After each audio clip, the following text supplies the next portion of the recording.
rated mature audiences only. Viewer discretion is advised.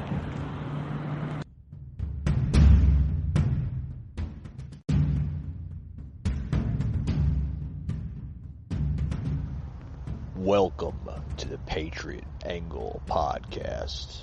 A podcast unfiltered, unscripted, raw. Your host, Mike.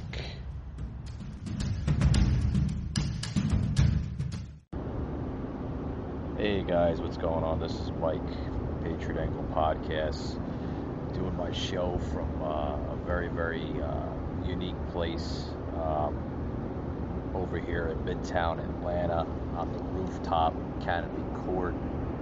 So broadcasting off of Canopy Court. Thank you for allowing me to use your rooftop. It's a very, very unique place here. Guys, I want to get into a few things here. Off of Breitbart, couple news articles here coming in here. Dan Crenshaw, you remember Dan Crenshaw? Whistleblower page for the military wokeness. Yes, that's the new trending, so to speak, news here. According to former Navy SEAL veteran Representative Dan Crenshaw, Republican out of Texas, on Friday, just yesterday announced that he is going to launch a page for whistleblowers to go and report complaints on wokeness and spreading in the United States military, folks. He's going to be definitely launching a page when the official release date is not yet posted, but he did say in his personal Twitter account, and he did tweet, and I quote, "Enough is enough. We won't let our military fall to the woke ideology. We have just launched a whistleblower webpage where you can submit your story. Your compliment will be legally protected, and go to my office at Senator Tom Cotton." So, with that being said, Dan Crenshaw is going to announce that he is going to launch the page for whistleblowers, and the compliment or the complaint on that page will be legally protected under the office of Senator Tom Cotton. Tom Cotton, I believe, also got into it and said he added that with written permission, we will publish complaints anonymously on social media and tell the country what's happening in our military. For too long, progressive Pentagon staffers have been calling the shots for our warfighters, and spineless military commanders have let it happen, and now we are going to expose you. Representative Crenshaw basically went on his Twitter account just yesterday, basically saying, enough is enough. It's got to stop. Enough is enough by this corrupted administration. Also, folks, the page advertises whistleblowers to use personal devices and contact information when submitting information, and to not submit classified information. So they want you to submit the information, folks. They just don't want you to go, and basically declassify it. So, I mean, if you have an article that you might think it's classified, for your protection and for the protection of many people that are viewing this, don't post it, because the only thing it's going to do, folks, is it's going to get you in trouble legally. It's probably going to put you behind a federal penitentiary for years and years, and you're going to have court fees after court fees. And not only are you going to pay the fees, you're going to ruin your rest of your life, folks. So be smart about it. Be smart about it. Yes, we Americans do deserve to see the truth out there and understand the truth behind the corruption and the lies from the government. But don't put yourself in that predicament where it's going to hurt you and your life and your livelihood as well, right? basically, as the Biden administration looks to crack down on extremists in the military without yet having to define the term, some conservatives in the military have come forward to report the political prosecution. Most notably, Air Force Lieutenant Colonel Matthew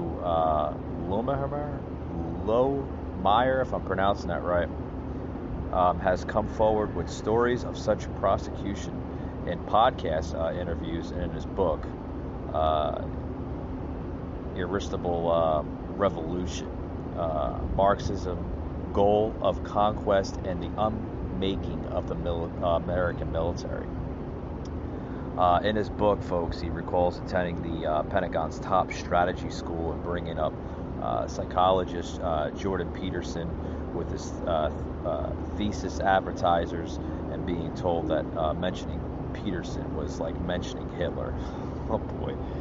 He goes on in the interview on the Information Operations podcast where he said, what you see happening in the U.S. military at the moment is that you're a conservative, then you're lumped into a group of people who are labeled extremists if you voice your views. Yeah, folks, the military, they're getting a lot of heat on what's going on with them and everything else. But folks, I'm really glad that Representative Crenshaw is coming out with this new app or website for whistleblowers, because sometimes the truth got to be told, folks. It's got to be told, because is the government going to say that? No, the government's not going to say that.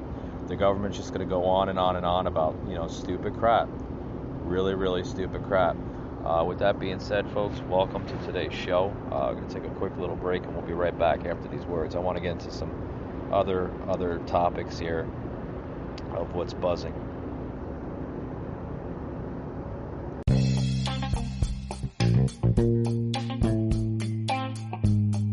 The show is brought to you by 420 VIPs.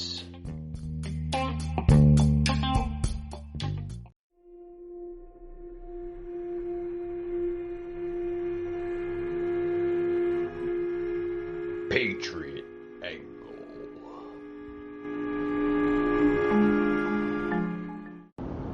Welcome back to the show, guys. We've got a couple articles here that's buzzing the headlines here, coming out of Breitbart News.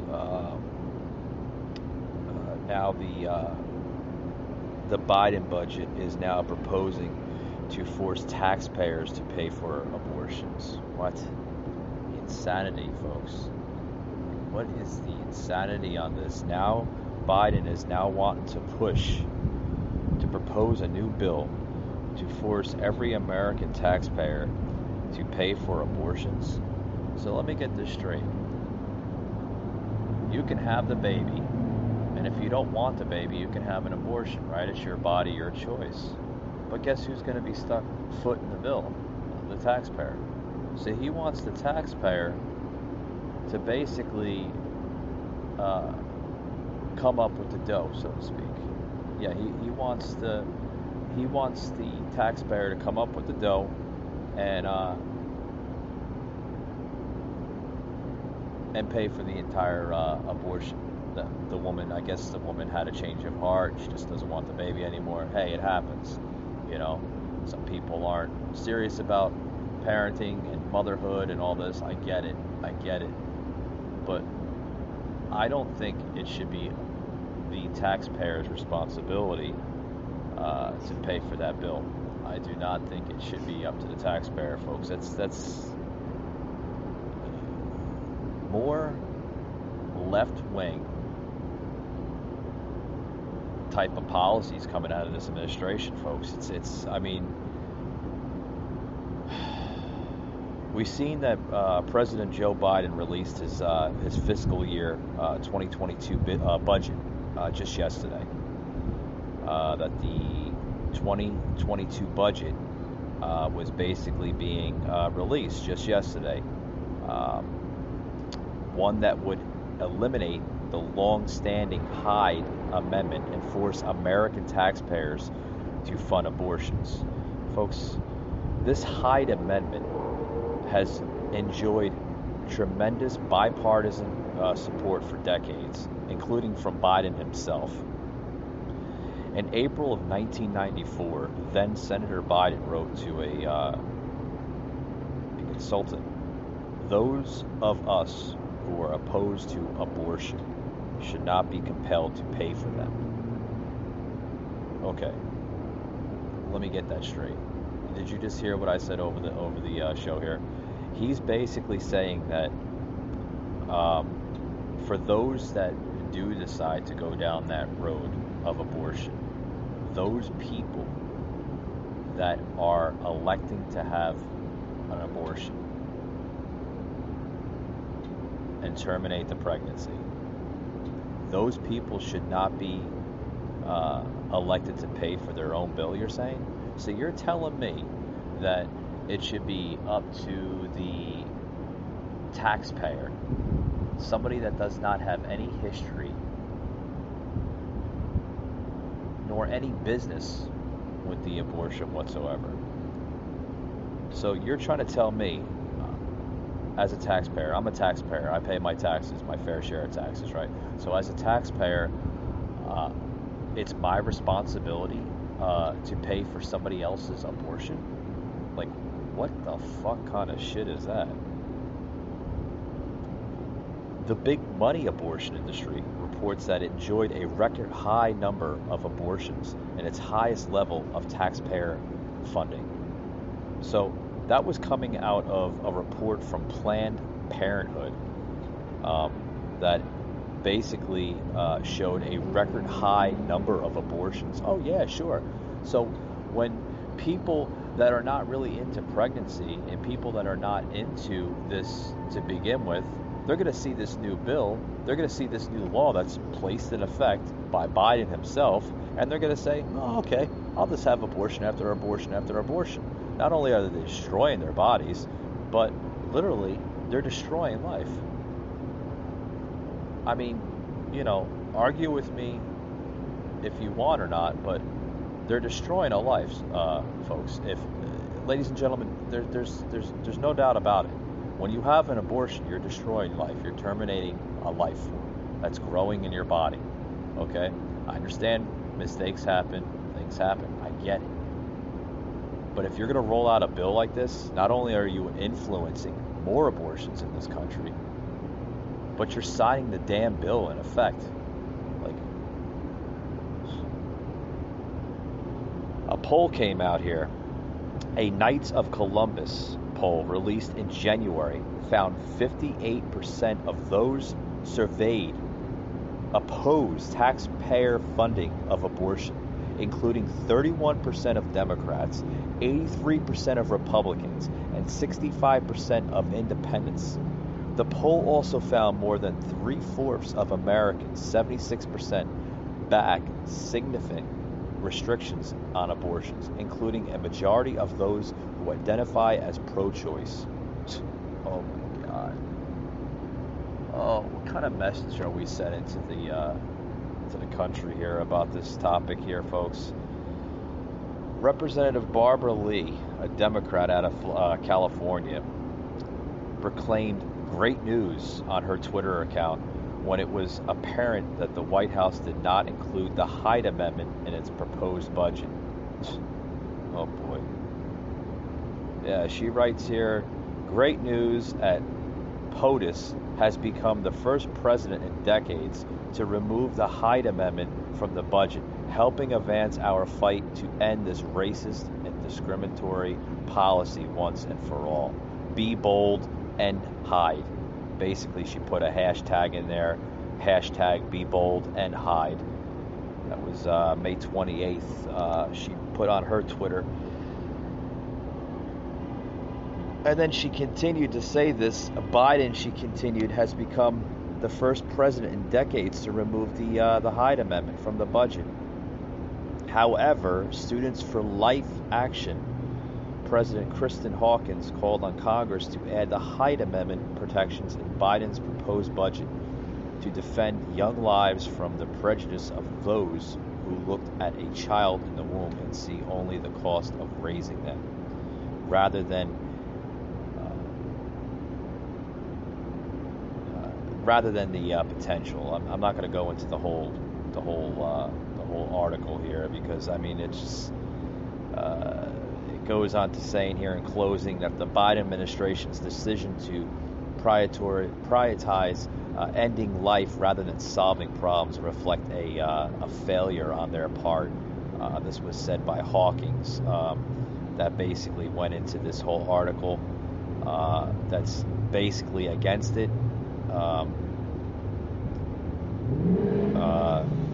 Folks, not only is this a sham on American taxpayers throughout this land here in America, it's just another crazy, corrupted, far left, radical agenda, and it's just going to get worse and worse, folks.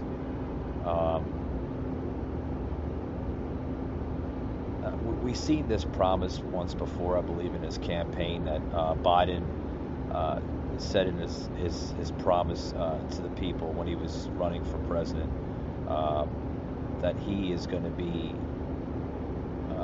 basically ending the Hyde Amendment and forcing American taxpayers to come up with the dough for abortions, folks. This is some bad stuff. Bad stuff. Joe Biden's choice to do this is just showing more radical left, far left-wing agendas. And not only does this represent third world, I believe, in my aspect, it just represents a socialist type of government, and we're seeing that every single day. I want to get into another something else. Yes, a ping on that one. I want to get into something else with what's going on with migrant children. Oh yeah. You think the abortion was bad? Oh God, wait till you see this article now. Oh, it gets worse and worse, folks. Biden administration, folks, released just over 10,000 migrant children in the U.S. in May. So this past May, we're not even through the month yet. Just a couple more days and we'll be through the month. Released over 10,000 of these unaccompanied migrant children into the U.S. These kids, folks, are young as 5, 2, 3 years old. Some as young as little toddlers. As old as 14. I'm seeing some of the pictures here on Breitbart. Maybe 17, 18, without parents or legal guardianship. Over 10,000. Over 10,000, folks. That's terrible. Terrible stuff. Crazy stuff. The U.S. Department of Health and Human Services officials increased the numbers of unaccompanied,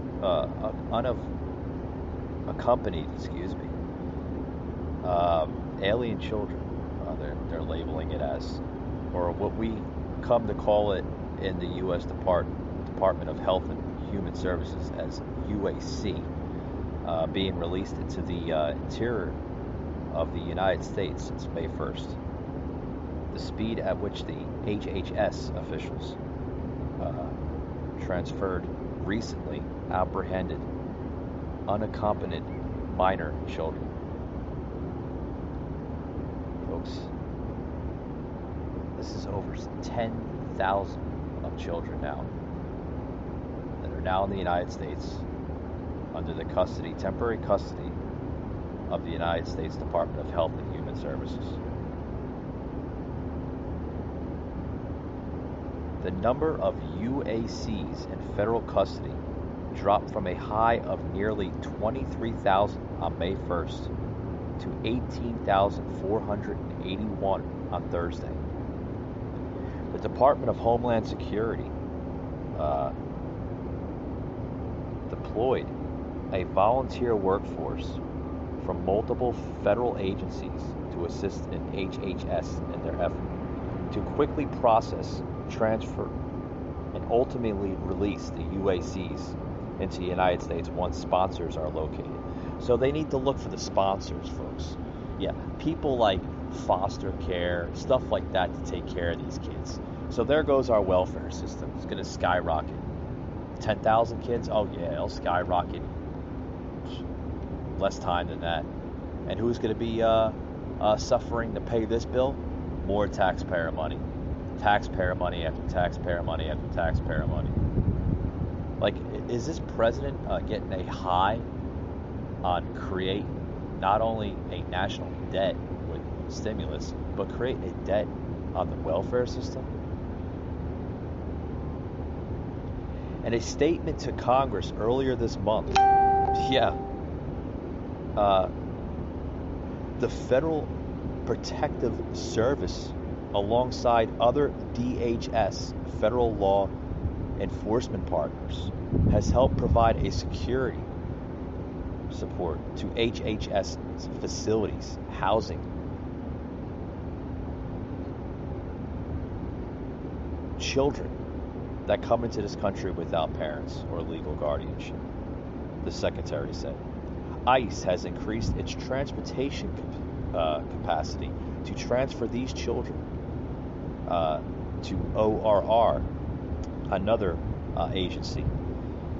The DHS volunteer force has deployed more than 400 additional staff to provide on-site support at HHS facilities across the country.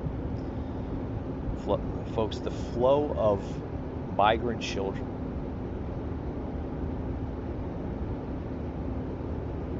is still in full swing. Nearly 7,000 of these children, folks, were arrested and placed in Border Patrol custody as the releases took place. The arrests mean that the number of children released to sponsors, although increasing in pace, only resulted in a marginal reduction to the number of UACs detained. So folks, they have to, by law, arrest these children, whether they committed a crime or not, because these children are coming into this country without parents, without any type of guardianship, without any type of parental role or anything like that. The story behind it varies from case to case to case, of course.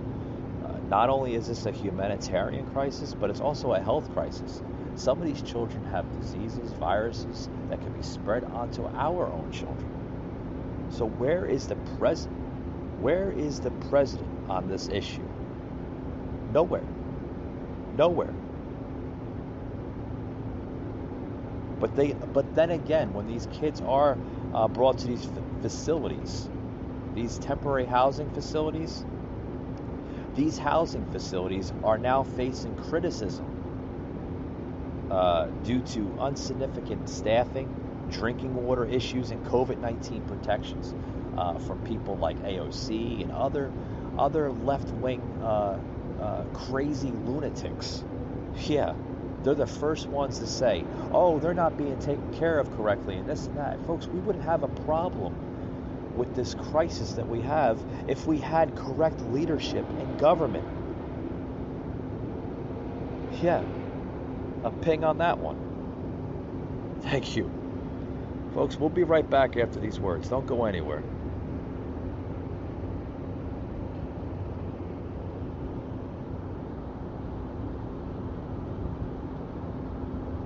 It is my right, under the freedom of the First Amendment, to protect my sources.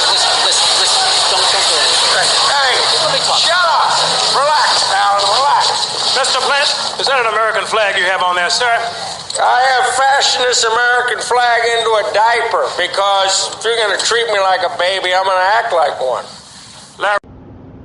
Hey, folks, we're back here. We're talking about a story here with this migrant problem that we're having not only a humanitarian crisis, folks, but oh boy, I mean, not only is the Biden administration wanting to create more deficit, more debt, more, just in my own personal opinion, and I'm sure others can relate, chaos, corruption, yes. I mean, just so much, folks, so much stuff. We're seeing literally a health and a humanitarian crisis at our southern border with these children.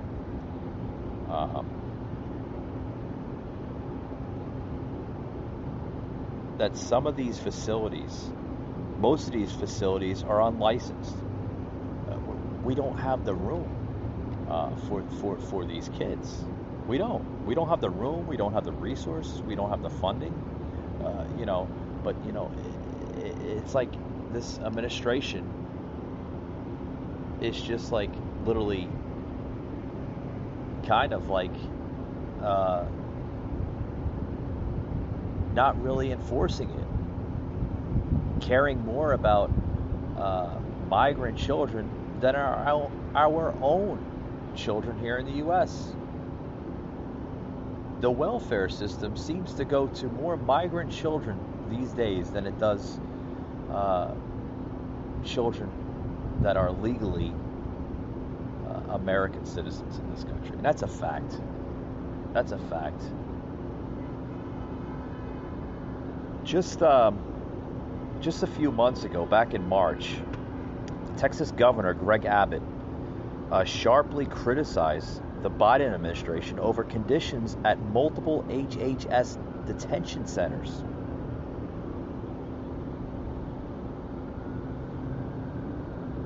For these children that are unaccompanied,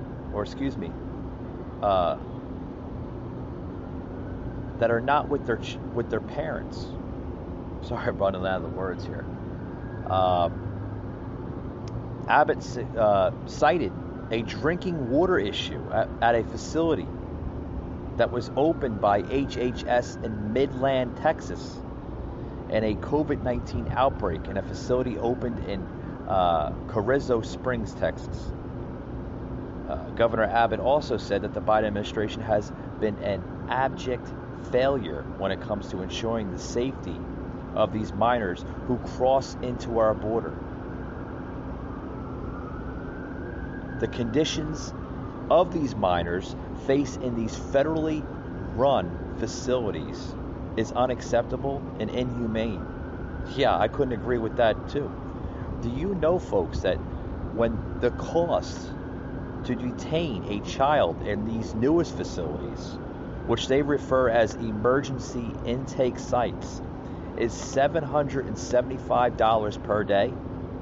In other long-term facilities, they indicated that the cost to be approximately $275 per day based on their estimates.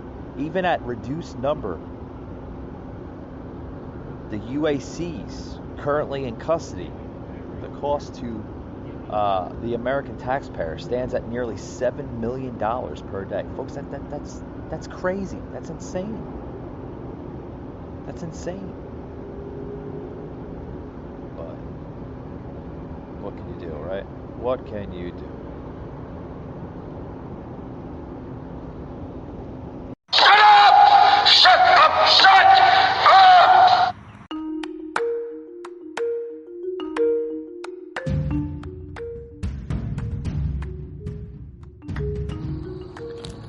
You just heard an episode of the Patriot Angle podcast, an Anchor platform.